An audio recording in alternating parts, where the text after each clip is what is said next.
Hello दोस्तों, स्वागत है आपका आपके channel something new in education पर। एनसीईआरटी सीरीज में आज हम देखने वाले हैं क्लास 9 के एनसीईआरटी साइंस चैप्टर 6 जिसका नाम है ऊतक। इस वीडियो में हम चैप्टर 6 के एक्सरसाइज अर्थात अभ्यास में दिए गए सभी प्रश्नों के आंसर्स को देखेंगे। चलिए वीडियो को स्टार्ट करते हैं। फर्स्ट क्वेश्चन दिया गया है, ऊतक को परिभाषित करें। आपको ऊतक के बारे में बताना है। चलिए इसके आंसर को देखते हैं। ऊतक कोशिकाओं का समूह होता है जो एक तरह का कार्य करने में दक्ष होता है तथा जिसकी संरचना एक समान होती है। मतलब ऊतक क्या होता है? ऊतक कोशिकाओं का समूह होता है जो कोशिकाएं एक ही तरह के कार्य करने में दक्ष होती हैं और उनकी संरचना भी कैसी होती है? एक समान ही होती है। ऐसी कोशिकाओं के समूह को क्या कहते हैं? ऊतक कहते हैं। क्वेश्चन नंबर 2 को देखते हैं। कितने प्रकार के तत्व मिलकर जाइलम ऊतक का निर्माण करते हैं? उनके नाम बताएं। इसके आंसर को देखते हैं। जाइलम ऊतक 4 प्रकार के तत्व यानी कोशिकाओं से मिलकर बने होते हैं। वो चारों कोशिकाएं कौन कौन सी हैं? वाहिनिका जिसे हम जाइलम ट्रैकेट कहते हैं, वाहिका जिसे हम वेजल्स कहते हैं, जाइलम पैरेन्काइमा और 4th नंबर है जाइलम फाइबर जिसे हम जाइलम फाइबर्स यानी जाइलम रेसा भी कहते हैं। तो ये क्वेश्चन नंबर 2 था। अब हम क्वेश्चन नंबर 3 को देखते हैं। पौधों में सरल ऊतक जटिल ऊतक से किस प्रकार भिन्न होते हैं? आपको बताना है। चलिए इसके आंसर को देखते हैं। आप देख सकते हैं 2 कॉलम बना है। एक तरफ सरल ऊतक का कॉलम है, दूसरी तरफ जटिल ऊतक का कॉलम है।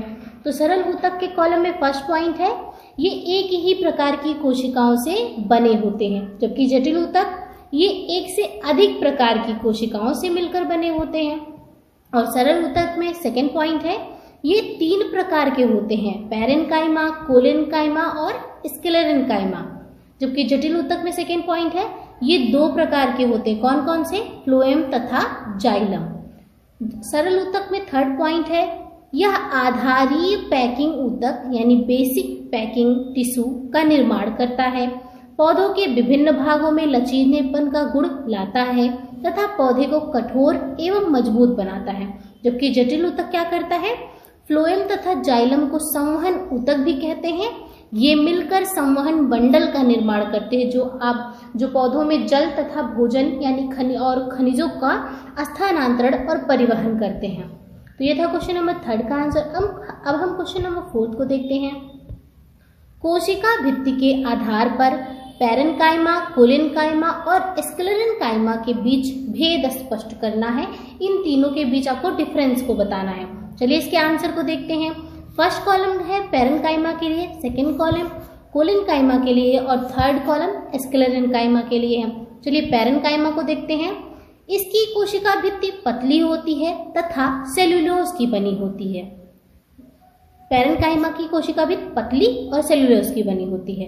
कोलेन्काइमा की कोशिका भित्ति भी पतली होती है परंतु सेल्यूलोज तथा पेक्टिन के जमा होने के कारण किनारों पर भित्ति मोटी होती है। मतलब ये सेल्यूलोज और पेक्टिन से बनी होती है और किनारों पर थोड़ी मोटी भी होती है।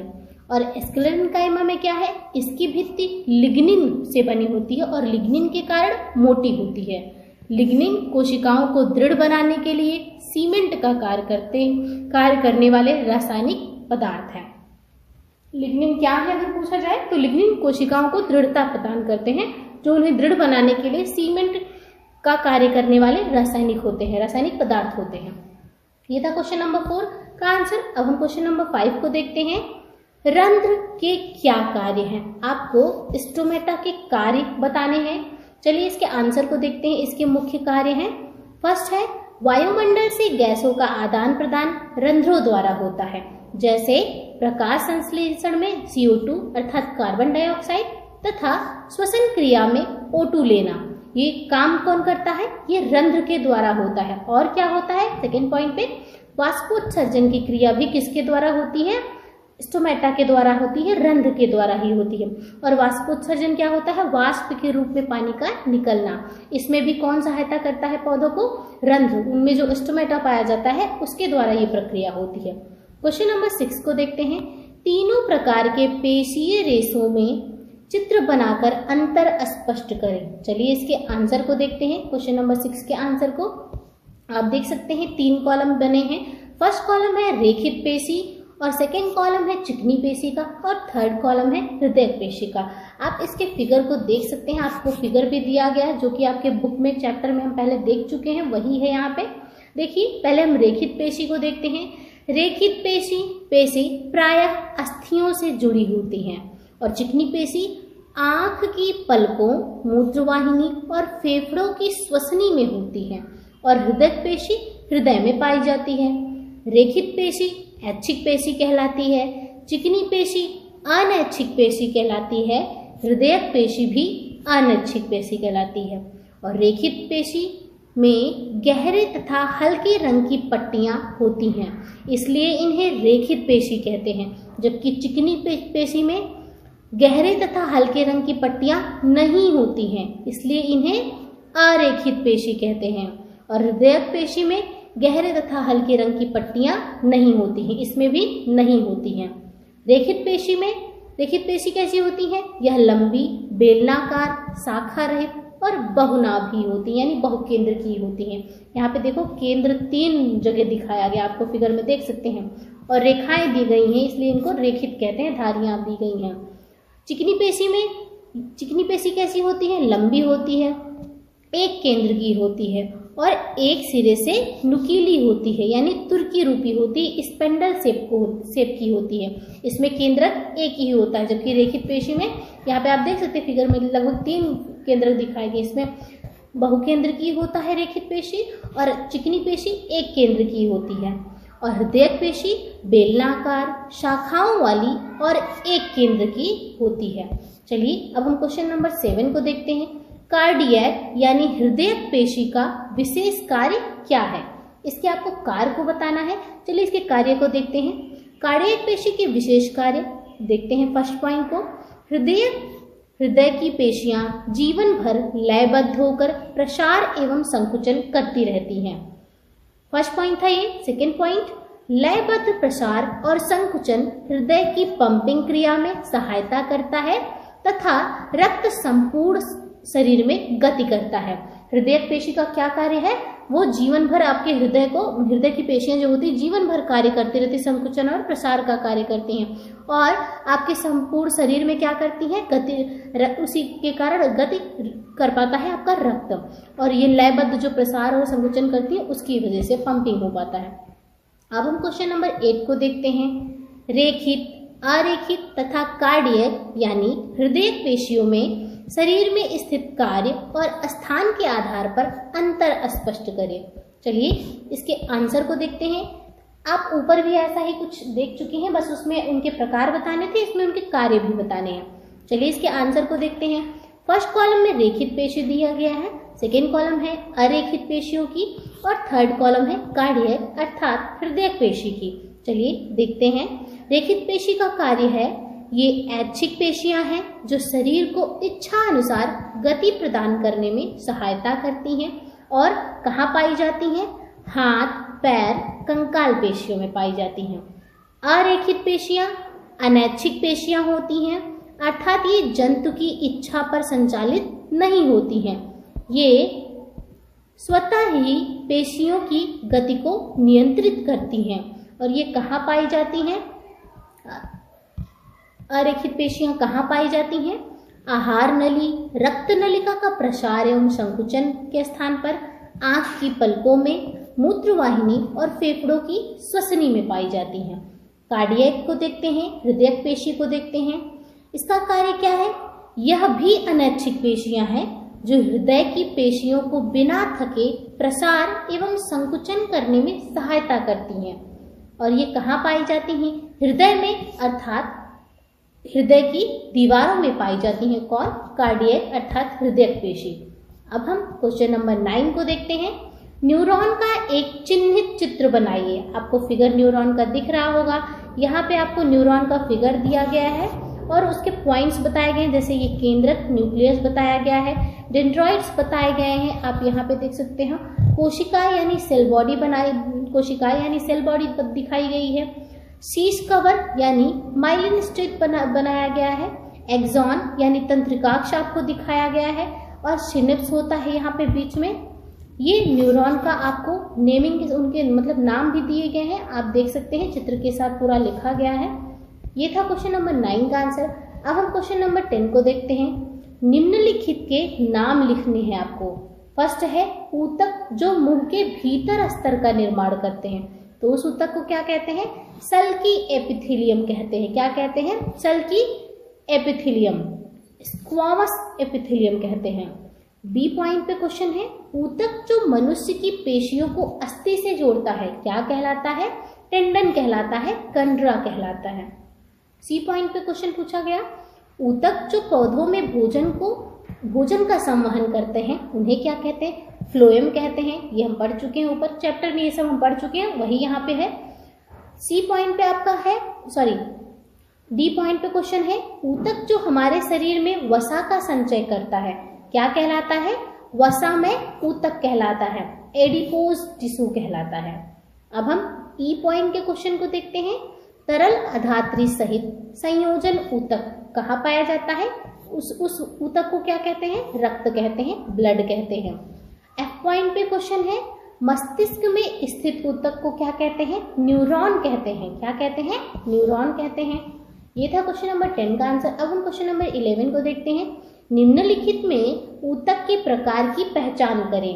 त्वचा में, पौधे के वल्क में, अस्थि, वृक्कीय नलिका अस्तर, संवहन बंडल, इन सब में आपको ऊतकों के प्रकार बताने हैं। तो त्वचा में कौन से ऊतक पाए जाते हैं? सल्की एपिथेलियम ऊतक। पौधे के वल्क में कौन सा ऊतक होता है? विभाज्य ऊतक, रच्छी ऊतक होता है। और अस्थि में कौन सा ऊतक होता है? संयोजी ऊतक होता है। वृक्कीय नलिका अस्तर कौन से ऊतकों से बनी होती है? घनाकार एपिथेलियम ऊतक से बनी होती है। संवहन बंडल कौन से ऊतकों से बने होते हैं? अस्थायी ऊतक कहलाते हैं, जाइलम और फ्लोएम, जो कि पौधों में क्या कहते हैं? संवहन बंडल का काम करते हैं। अब हम क्वेश्चन नंबर 9 को देखते हैं। क्वेश्चन नंबर 9 है, पैरेन्काइमा ऊतक किस क्षेत्र में स्थित होते हैं? इसका आंसर देखते हैं। पैरेन्काइमा ऊतक पत्तियों में पाए जाते हैं। इस स्थिति में इसे क्लोरेन्काइमा यानी हरित ऊतक कहा जाता है। जलीय पौधों में बड़ी गुहिकाएं यानी कैविटीज होती हैं, जो पौधों को तैरने के लिए उत्प्लावन बल प्रदान करती हैं। इस पैरेन्काइमा का एरेन्काइमा कहते हैं। इस पैरेन्काइमा को क्या कहते हैं? एरेन्काइमा कहते हैं, जिसमें हवा होती है। अतः ये पत्तियों, तने तथा जड़ों में पाई जाती हैं। ये इनमें हवा होती है, इसलिए हल्की होती है और इसीलिए तैरती हैं। इसीलिए क्या करती हैं? पौधों को तैरने में सहायता करती हैं। कौन? पैरेन्काइमा जो होती है, एरेन्काइमा जो होती है। पैरेन्काइमा का ही एक प्रकार है, रूप है एरेन्काइमा। अब हम क्वेश्चन नंबर 13 को देखते हैं। पौधों में एपिडर्मिस की क्या भूमिका है? आंसर है इसकी क्या भूमिका है, देखते हैं। पौधों की पूरी सतह एपिडर्मिस से ढकी रहती है। यह पौधों के सभी भागों की रक्षा करता है। सेकेंड पॉइंट, एपिडर्मल कोशिका पौधों की बाह्य सतह पर प्रायः एक मोम जैसी जल प्रतिरोधी परत बनाती है। यह जल हानि के विरुद्ध यांत्रिक आघात तथा परजीवी कवक के प्रवेश से पौधों की रक्षा करती है। थर्ड पॉइंट क्या हो जाएगा? पत्ती के एपिडर्मिस में छोटे छोटे छिद्र होती हैं, जिन्हें स्टोमेटा कहते हैं। गैसों का आदान प्रदान तथा वाष्पोत्सर्जन क्रिया इसी के द्वारा होता है। फोर्थ पॉइंट है, मरुस्थलीय पौधों की बाहरी सतह वाले एपिडर्मल में क्यूटिन क्या होता है? एक जल अवरोधक रासायनिक पदार्थ होता है, जो जल के अत्यधिक वाष्पीकरण यानी वाष्पन को रोकता है। फिफ्थ पॉइंट है, जड़ों की एपिडर्मल कोशिकाएं पानी को सोखने का कार्य करती हैं। तो ये था पौधों में एपिडर्मल की क्या भूमिका होती है, इसका आंसर। क्वेश्चन नंबर 14 को देखते हैं। छाल यानी कार्क किस प्रकार सुरक्षा ऊतक के रूप में कार्य करता है? आंसर हो जाएगा इसका, जब वृक्ष की आयु बढ़ती है तो तने के एपिडर्मिस के स्थान पर विभाज्योतक की पट्टी बन जाती है। यह एक मोटा सुरक्षात्मक ऊतक है। बाहरी सतह की कोशिकाएं इस सतह से अलग हो जाती हैं। यह पौधों पर अनेक परतों वाली मोटी छाल अर्थात कार्क का निर्माण करती हैं। इन छालों की कोशिकाएं मृत होती हैं। ये बिना अंतःकोशिकीय स्थानों के व्यवस्थित होती हैं।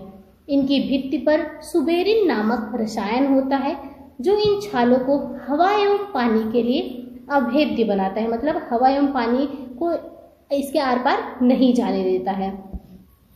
आगे देखते हैं क्वेश्चन नंबर 15 को। दिया गया आपको तालिका को पूरा करना है, आपको ब्लैंक स्पेस दिए गए थे इस तालिका में, वही आपको फिल करना है। अस्थायी ऊतक के 2 प्रकार कौन कौन से, सरल और जटिल। सरल ऊतकों के 3 प्रकार कौन कौन से, कोलेनकाइमा दिया गया है, एक हो जाएगा पेरेनकाइमा, दूसरा हो जाएगा स्क्लेरेनकाइमा। देखिए यहाँ पे पेरेनकाइमा और स्क्लेरेनकाइमा आपको भर के मिला हुआ है, फिल किया गया ब्लैंक में। और यहाँ पे देखिए अस्थायी ऊतक के दूसरे प्रकार में जटिल ऊतक था। जटिल ऊतक के 2 प्रकार कौन कौन से, जाइलम तथा फ्लोएम, जो संवहन बंडल के रूप में कार्य करते हैं। तो ये था चैप्टर नंबर 6 ऊतक के एक्सरसाइज में दिए गए सभी क्वेश्चंस के आंसर। वीडियो अच्छी लगी हो, हेल्पफुल लगी हो तो लाइक, शेयर एंड सब्सक्राइब करना ना भूलिएगा। Thank you for watching.